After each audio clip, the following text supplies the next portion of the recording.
Welcome Maxki Movies Recaps. John, a man lost in an Irish forest, repeatedly returns to the same spot. He finds a sign reading, Point of No Return 108, and becomes terrified. As night falls, he climbs a tree for safety but falls and injures himself. Hearing a growling beast, he grabs a knife from his backpack. The creature soon reaches him, dragging him into a hole where only his screams are heard. The scene shifts to Mina, a young American woman working in animal rescue in Galway. Her boss assigns her to transport a bird to a zoo. At home, Mina talks to the bird, revealing her mother's death 15 years ago. She then goes to a bar, introduces herself as Caroline, and spends the night with a man. The next day, Mina begins her journey with the bird. At a gas station, she receives a message from her sister Lucy, who is worried about her. Mina ignores the message and continues driving. Mina enters a dense forest, where her GPS malfunctions and her car stops. She sees a sign reading Point of No Return 12 and decides to walk, taking the bird with her. She soon loses sight of her car, panicking. She names the bird Darwin and hears a noise, followed by birds flying overhead. The ground shakes, and she sees an old woman, Meline, who leads her to a shelter called the Perch. Meline introduces Mina to Kiera and Daniel, explaining that beings called the Observers watch them from the forest. At night, the Observers come to watch them through a mirror. Meline reassures Mina that they are safe as long as they follow the rules. Nina decides to leave to find her way home, but her new friends believe she won't succeed. The old woman tells them to let her go. Mina follows a random direction in the forest, hoping to find her car. She hears a female voice calling her and sees a woman frightened. Mina runs with the bird, reaching a vast area where she realizes escaping is almost impossible. Meline approaches her and confirms that they have tried to leave the forest but failed. The old woman explains that the forest can cause hallucinations and drive people mad, but they can learn to master themselves to avoid being controlled by the evil. Meline shows her a sign identifying a point of no return, which is scattered throughout the forest. The old woman warns Mina that crossing the marked points could lead to getting lost and never returning. The young people call in a professor and return to the Perch. Later that night, Daniel, who has some mental disturbances, pretends to be a presenter for the Observers. Nina asks for guidance and Meline advises her to act normally. The next day, Mina follows Kiera, who talks about her missing husband, John. Kiera shows Mina medicinal plants and explains that seeing an observer can drive a person insane. They explore underground tunnels where the Observers shelter during the day. Mina learns that the forest causes hallucinations and that the signs form a circle around the Perch. Mina and Daniel explore a burrow, finding old items and hearing a growl. They escape, and Mina takes the items to the Perch. Meline suspects Mina saw something, but Mina denies it. Daniel connects a camera to monitor the Observers. That night, they see human legs on the camera, but Meline warns it's a trick. John's voice is heard, but Meline stops Kiera from opening the door. The supposed John is dragged away, and the Observers start banging on the mirror. The next morning, they return to the burrow and throw back the items. Days pass, and Mina remembers her mother's death in a car crash.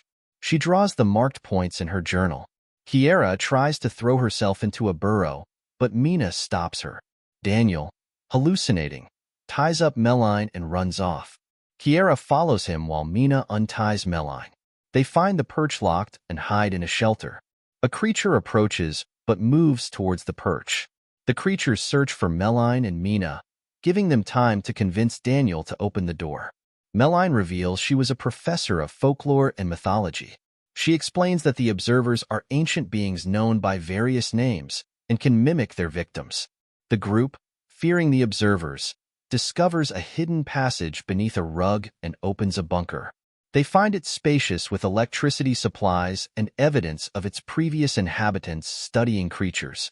Nina finds a computer and discovers a folder with many videos, including one featuring Dr. Rory Kilmartin, who makes his first recording on September 24, 2009.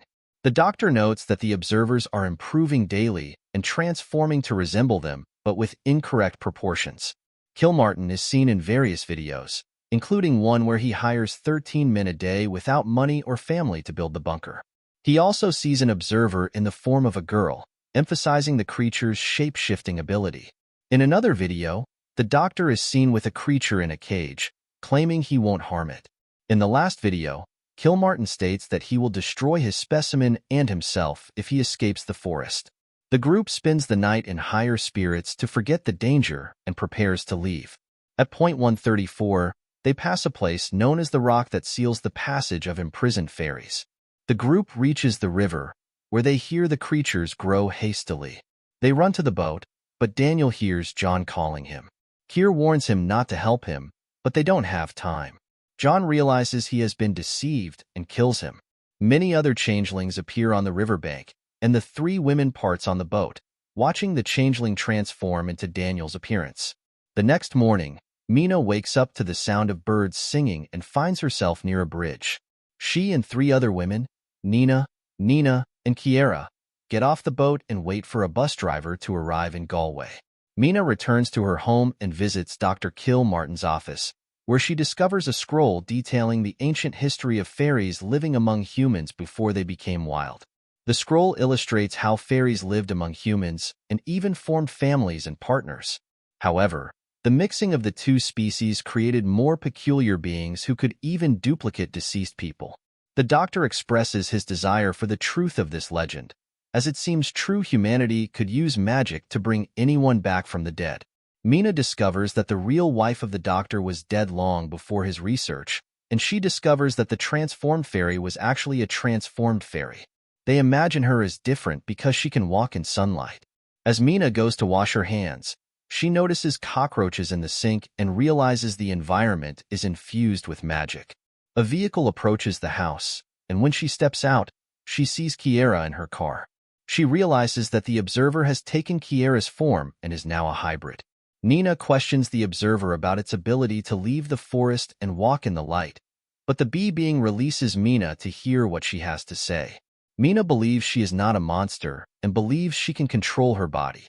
She believes there must be many others like her and that Meline can find them so they no longer have to live alone or be dominated by the hatred that prevails. The observers emit an aura of energy and begin to regain her wings. The film ends with a little girl observing Mina's house from the street, soon revealing herself to be Meline in the form of a little girl. Thanks for watching.